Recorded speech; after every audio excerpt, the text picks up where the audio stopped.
Salam jejak penikmat Jendela Pajak Podcast 290. Kantor wilayah DJP Nusa Tenggara Melangkah maju membangun negeri. Oke, pertama-tama tak kenal kata sayang ya. Perkenalkan saya Angga Anggara dan teman saya Kati Florensi. Senang sekali akhirnya hari ini kita bisa rilis perdana podcast Oke. Jejak 290. Harus jemput banget nih ya. Betul. Dan senangnya lagi, walaupun kita sudah hampir mau masuk ke akhir tahun, kita tetap melaunchingkan podcast ini. Tahu Kenapa tuh? Karena kita ingin memberikan informasi kepada halayak ramai tentang informasi-informasi seputaran perpajakan.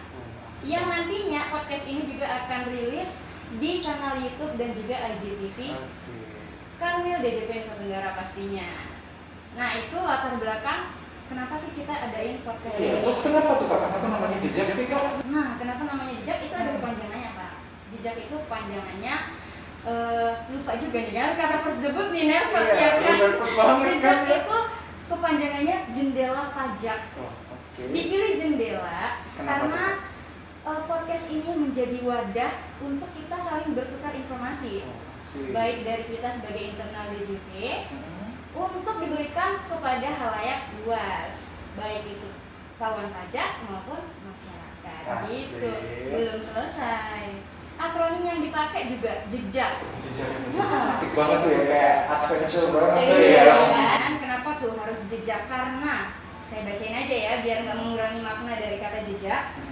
Jadi jejak itu dipilih karena bermakna melangkah ke setiap jengkal tanah di Republik Indonesia, khususnya di Nusa Tenggara, untuk hadir melayani wajib pajak, dan langkah-langkah yang akan kita ambil saat ini akan sangat berpengaruh untuk kemajuan negara kita nantinya. Karena apa?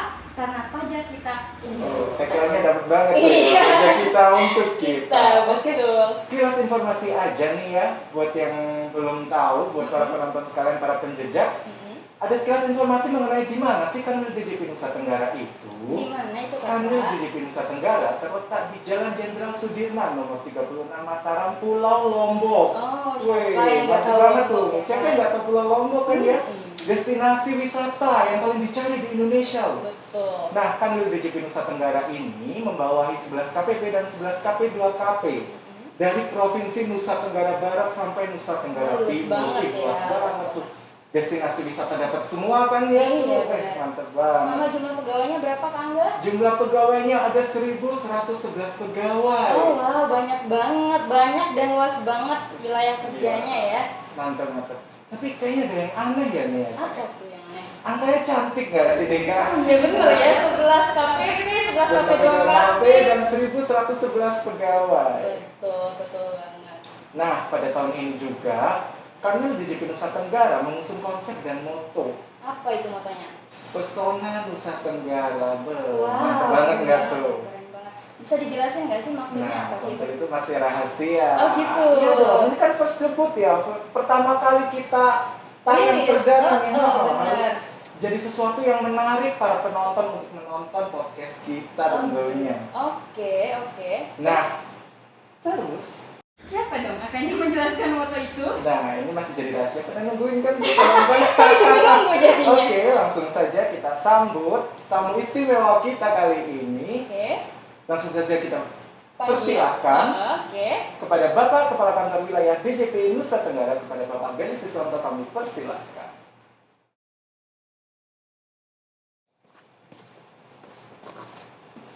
Baik, selamat datang Bapak di podcast pertama kita nih ya, tayang iya. perdana. Apa kabar Bapak? Alhamdulillah baik. Baik, senang sekali, kita berdua senang sekali loh Pak. Akhirnya bisa bertatapan langsung sama Bapak, ya kan? Sama. Kita ngobrol-ngobrol santai ya Pak Siap. di podcast perdana kita hari ini, Jejak 29. Oh, Nah, tadi udah sempat disinggung kan Kak? apa? Tentang Mengenai moto kita Pak. Iya, moto kita dan konsep kita nih Pak mengenai pesona Nusa Tenggara. Kira-kira bisa dijelasin nggak Pak? Pesona Nusa Tenggara tuh gimana sih Pak dan apa maknanya? Wah, terima kasih. Pertama, terinspirasi oleh pesona alam Nusa Tenggara yang luar biasa ya. Kita punya pantai yang indah, pegunungan, termasuk Rinjani itu termasuk Golden Five, ibarat di hotel bintang 5 di dalam orang-orang trekking. Sehingga kita menginspirasi, kita juga punya tagline pesona untuk kinerja kita. P pertama itu profesional. Artinya kita sebagai orang pajak ya harus profesional, kerja sesuai aturan, sesuai data. Dan yang kedua, E-nya itu empati, karena dimanapun pajak itu adalah berdasarkan undang-undang dan sifatnya memaksa secara undang-undang, sehingga kerjaan kita ini kurang populis. Artinya membuat orang kurang nyaman karena harus menyetor uang ke negara. Tapi dengan empati yang tinggi, kita ketuk hati wajib pajak, kita edukasi untuk berkenan menyetorkan, melaporkan kewajiban perpajakan dengan baik dan benar sesuai ketentuan, wujud komitmen warga negara baik kepada republiknya, kepada negaranya, berkontribusi penuh kepada negara dan rakyat Indonesia. Itu E-nya, S-nya itu sinergi. Dalam pelaksanaan tugas kita nggak bisa sendiri, kita dibantu banyak instansi terkait, mulai Forkompinda, Pak Gubernur dan jajarannya. Kita selalu bersinergi baik dengan pihak-pihak eksternal dalam rangka optimalisasi pelaksanaan tugas. Nah, ujungnya optimalisasi penerimaan negara untuk rakyat Indonesia. O-nya adalah optimal, jadi kita juga karena kita selalu diberi amanah ya, dibebankan amanah untuk mengumpulkan penerimaan negara. Tulang punggung bahkan hampir 70% lebih penerimaan negara dibebankan atau diamanahkan kepada kami, kepada DJP. Tugas kita adalah mengoptimalkan agar penerimaan itu dapat kita dapatkan secara optimal, secara baik, secara profesional tadi, secara empati, dan terakhir SON, sinergi udah. Ya, O-nya sudah, N-nya. O-nya udah, N-nya nyaman. Nah, jadi satu kesatuan itu, pesona itu satu paket. Kita juga ingin membuat iklim investasi bagus di Nusra, membuat masyarakat wajib pajak nyaman menunaikan kewajibannya. Kita edukasi dengan baik, kita layani dengan baik, kita juga kasih tahu hak-hak wajib pajak dengan baik, sehingga wajib pajak memahami ketentuannya, memahami kewajibannya dengan sukarela, dengan nyaman memenuhi kewajibannya menyetorkan atau menunaikan kewajiban perpajakannya. Terakhir apa? A itu amanah. Kita dalam pelaksanaan tugas akan mendapatkan kepercayaan yang tinggi dari masyarakat wajib pajak, ada trust dari masyarakat apabila kita bekerja dengan amanah. Amanah itu jujur, penuh integritas, dan selalu sesuai dengan nilai-nilai norma-norma yang baik lah ya. Kita bertanggung jawab dan transparan, kredibel, bisa dipertanggungjawabkan apa yang kita lakukan. Yang penting penuh integritas sehingga kita membawa keberkahan buat semuanya. Terima kasih buat Republik kita tercinta. Oke, mantap sekali ya konsepnya, benar-benar cocok dengan kita nih di Pulau Nusa Tenggara Barat, Nusa Tenggara Timur itu cocok banget konsepnya ya. Memang sudah diusung dari nilai-nilai Kementerian Keuangan juga ya Pak? Oh iya, pasti. Karena itu spirit kita. Oke Pak, kita beralih topik sedikit ya. Kalau tadi sudah menjelaskan moto yang diusung Kanwil Nusra. Nah, kita sekarang ini kan lagi dalam masa pandemi ya Pak. Kurang lebih mungkin sekitar sudah mau 7 bulanan sejak Maret. Dampak COVID itu benar-benar sangat signifikan ya kan? Kalau kita bicara tentang pajak, karena kebetulan ini podcast memang khusus untuk pajak, ada nggak sih langkah-langkah apa yang sudah dikeluarkan selama masa pandemi ini? Terutama tentang kebijakan-kebijakan perpajakan pastinya. Ya. Silakan Anak. Terima kasih. Memang pandemi COVID-19 ini tidak hanya menerpa Indonesia, tapi hampir seluruh dunia merasakan dampaknya yang sangat berat ya, sangat terpukul. Namun Republik Indonesia harus kuat dan tangguh dan bangkit dengan berbagai polisi kebijakannya yang menstimulus secara fiskal, memberi fasilitas untuk bisa mendorong tumbuh kembangnya perekonomian kembali, sehingga masyarakat juga bisa tumbuh kembang, UMKM tumbuh kembang, sehingga kita di saat pandemi COVID-19 ini menerpa, kita juga masih bisa tegak berdiri untuk bisa menggerakkan roda perekonomian. Salah satu program terkenal adalah percepatan ekonomi nasional. Dari sisi pajak memang salah satu stimulusnya pertama untuk UMKM, karena UMKM itu salah satu pilar perekonomian kita. Kalau dulu koperasi ya, kita UMKM. UMKM saat ini udah diberi fasilitas yang luar biasa dengan apa itu ditanggung pemerintah ya, pajak. Dulu ada PP 23 yang 0,5%, di saat pandemi ini itu udah pajak itu ditanggung pemerintah. Nah ini stimulus yang luar biasa, sehingga UMKM bisa lebih berkreasi lagi, lebih berinovasi, lebih bisa menggerakkan perekonomian masyarakat di daerah Nusa Tenggara maupun secara nasional. Dan UMKM ini fasilitas itu juga sangat mudah, sehingga teman-teman UMKM nggak perlu ribet ya, tinggal berkoordinasi melaporkan ke KPU setempat, nanti pajaknya PP 23-nya yang final 0,5% itu ditanggung pemerintah. Juga atas PPh 21 karyawan. Nah, ini sektornya pun sudah dikembangkan, sehingga perusahaan-perusahaan yang berat menggaji karyawannya karena operasional perusahaan tutup ya karena COVID, harus perdagangan transaksinya berkurang, itu diharapkan tidak mem-PHK karyawannya, namun tetap memberikan stimulus menggerakkan perusahaannya, namun pajak atas PPh 21 yang menjadi beban perusahaan maupun karyawan itu ditanggung pemerintah. Ini luar biasa. Juga kalau ada impor-impor terkait barang-barang tertentu sudah dibebaskan. Itu salah satu fasilitas ketiga. Dan masih banyak lagi. Juga ada pengurangan angsuran PPh 25 sebesar 50%. Ini sangat-sangat membantu dunia usaha, di mana secara sales assessment wajib pajak sudah declare SPT-nya di bulan Maret atau April, sudah declare SPT-nya, PPh 25-nya angsurannya taruh 10 atau berapa, sekarang dapat diskon. Istilahnya boleh membayar 50%-nya. Nah, untuk selama COVID ini berlangsung. Dan ini diharapkan perusahaan bisa mengatur cash flow-nya, bisa menggerakkan perekonomian di masyarakatnya. Perlu saya tambahkan lagi, selain fasilitas-fasilitas tadi, saya ulang ya, PPh 21 ditanggung pemerintah. Pajak atas UMKM PP 23 yang 0,5% ditanggung pemerintah. Angsuran PPh 25 yang didiskon 50%. Ada lagi fasilitas PPh 22 impor atau 22 yang dibebaskan. Ada lagi fasilitas yang paling menarik dunia usaha, yaitu percepatan restitusi, karena perusahaan butuh cash flow, sehingga kita ada program, kalau wajib pajak punya hak lebih bayar restitusi, kita punya pemberian pendahuluan dan percepatan restitusi supaya uang wajib pajak yang dibayar ke negara dan ada lebih bayar, kita segera proses. Kalau memang sesuai ketentuan harus kembalikan wajib pajak, segera kita selesaikan, sehingga wajib pajak mendapatkan cash flow untuk menggerakkan perusahaannya, menggerakkan industrinya, menggerakkan perekonomian di daerah.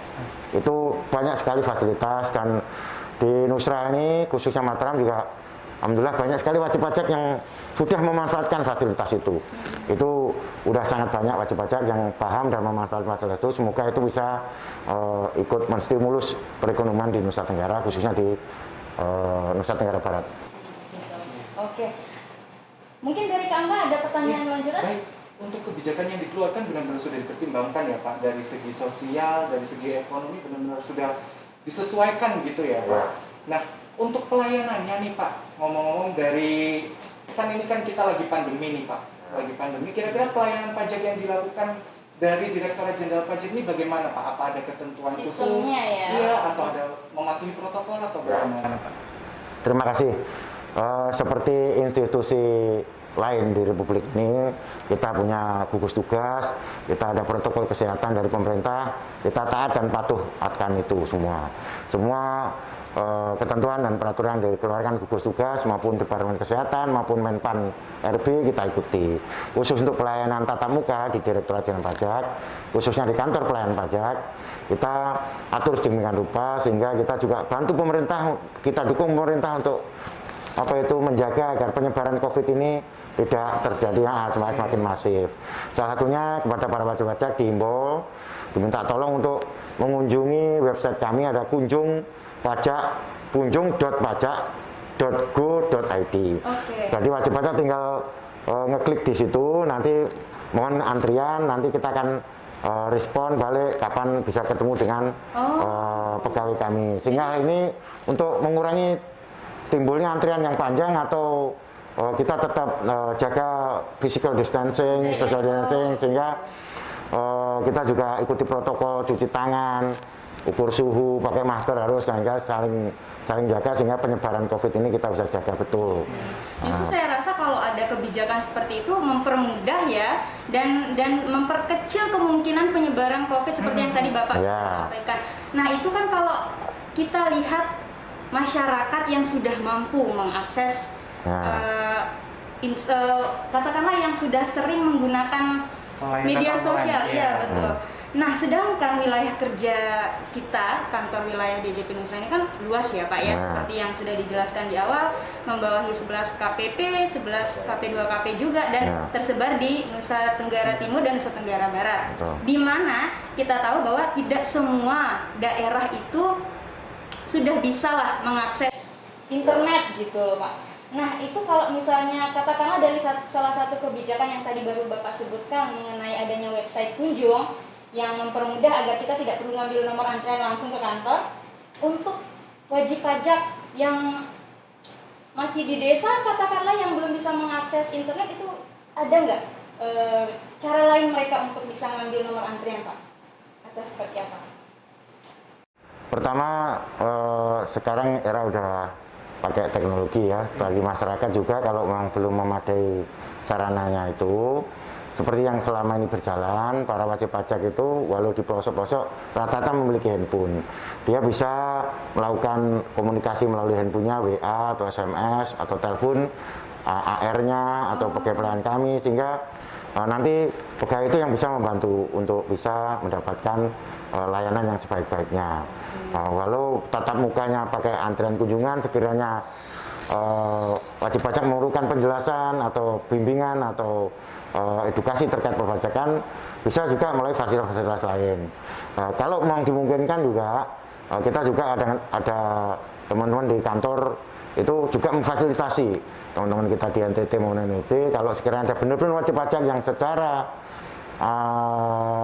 secara IT memang belum memahami, mohon maaf nih ya, mereka rata-rata lebih prefer atau lebih senang berkunjung kantor pajak, datang langsung. Itu pun kami dengan setempat melakukan koordinasi, kita batasin juga supaya yang datang itu nggak berjubel.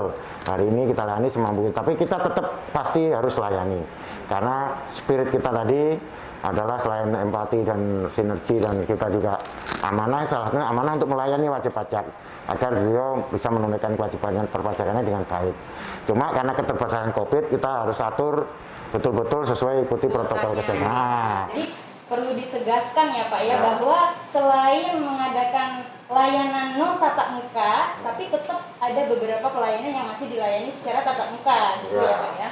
Itu tapi diatur sesuai dengan kondisi masing-masing. Bahkan wajib pajak aja yang belum bisa IT Mbak Puan, dia nulis surat kayak seperti dulu kita zaman tahun 90-an.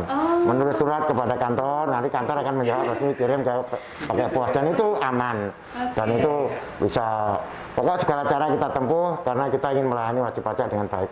Tetap aman tapi tetap juga fleksibel gitu ya. Iya, pelayanannya baik, pelayanan dari non tatap muka tetap harus ya, harus prima banget nih untuk kantor pelayanan pajaknya. Betul. Nah, karena tadi juga sudah disinggung mengenai protokol bagi wajib pajak yang mau datang langsung dengan untuk menggunakan fasilitas layanan tatap muka, ada protokol-protokol tertentu mungkin yang bisa Bapak sebutkan, jelaskan harus seperti apa gitu kan?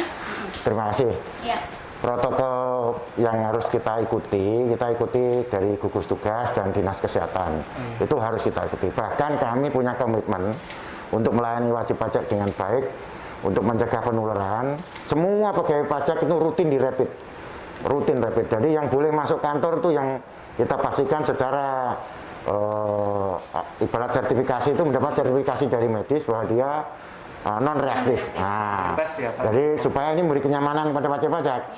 Sebelum wajib pajak datang, kita pastikan pegawai kami yang bertugas pada saat itu kita tes dulu, dan rutin kita tes lakukan tiap bulan. Bahkan ada teman-teman sebelum sebulan tes rapid lagi. Kalau rapidnya reaktif kita WFH-kan.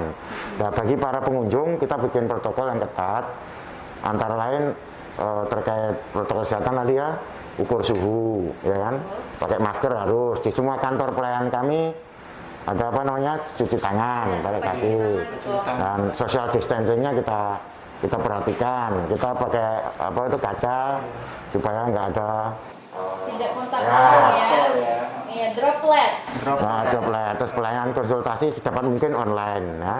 PPT sesuai kapasitas. Kalau online-nya terbatas ya kita misalnya tadi nggak bisa online, kita tetap akan layani wajib pajak tapi kita sesuaikan kapasitas. Dan pelayan lain bisa lihat pos bisa tadi nulis surat-surat tadi atau kurir. Nah, tapi kita kedepankan kalau bisa edukasinya melalui online lah. Beberapa sosialisasi juga kita lakukan melalui online. Dan wajib pajak sangat merasa terbantu. Memang ya, berarti Kanwil DJP Nusa Tenggara sudah memanfaatkan Iya, dan media benar-benar elektronik dan kecanggihan IT untuk Dan pastinya selalu mempertimbangkan segala situasi dan kondisi ya, karena memang wilayah kerjanya cukup luas. Oke, itu pertanyaannya terakhir. Mungkin ada pertanyaan tambahan dari Kak Angga? kiranya mungkin cukup nih Cukup Tapi ya. sebelum ditutup, kira-kira nih ada pesan nggak Pak untuk para wajib pajak atau masyarakat umum Nggak yang kerasa ya, berhubungan udah. langsung ya untuk berhubungan langsung dengan kantor pelayanan pajak maupun Kanwil DJP Nusa Tenggara ini? Terakhir pesan untuk kita semua, mari sama-sama kita jaga, kita ikuti protokol kesehatan yang baik. Kalau di NTB ada singkatannya itu, nurut tatanan baru. NTB nurut tatanan baru itu ramai kan? Kita ikuti itu pakai masker, jaga jarak, cuci tangan, social distancing, physical distancing dijaga supaya tidak lagi ada penyebaran COVID-19 ini yang tidak diperlukan, sehingga kita tetap selalu sehat, saling jaga. Semoga wajib pajak dan aparat pajak, pegawai DJP maupun para wajib pajak juga bisa menunaikan kewajiban perpajakannya dengan baik, nyaman, dengan riang gembira tapi sehat dan sehat. Sesuai konsep pesona tadi Pesona. ya. Pesona tetap harus Kita kita ini ada orang-orang yang mempesona. Iya, asik. Salam sukses untuk semua, salam sehat dan selalu bahagia. Intinya selalu menerapkan kesehatan ya, dan kebiasaan-kebiasaan baik pastinya selama pandemi ini. Dan jangan lupa juga seperti yang tadi sudah dikatakan Pak Belis untuk selalu jaga jarak, physical distancing, ya kan, menggunakan Kita ada masker. physical distancing. Betul, menggunakan masker juga ya, kita tetap menerapkan kebiasaan-kebiasaan itu. Dan tidak terasa akhirnya kita sudah di penghujung acara ini. Sebenarnya masih banyak sih Masih Pak banyak nih Pak pertanyaan. yang mau Betul. ditanyain. Banyak banget pertanyaan yang Iya. ingin kita ajukan ke Bapak. Dan mungkin akan kita bahas di podcast selanjutnya ya secara lebih detail dan lebih dalam, terutama tentang informasi pajak ya Pak ya. Dan untuk podcast perdana kali ini saya rasa udah cukup sekian. Oke, sebelum kita tutup tentunya kita harus jargon dulu dong, jargon Oh, kesukaan gitu. dan kecintaan Direktorat Jenderal Jenderal Pajak. Pajak. Nanti bareng-bareng kita Pak. Iya Pak. Jargonnya. Nanti kalau saya bilang pajak kuat, kita jawab. Indonesia Maju. Ya, untuk para penonton sekalian dan penjejak, jika kita bilang pajak kuat, balas saja Indonesia Maju. Oke. Saya Angga Anggara turut undur diri dan teman saya. Kadek Florensi, sampai jumpa di podcast kita selanjutnya. Pajak kuat, Indonesia Maju.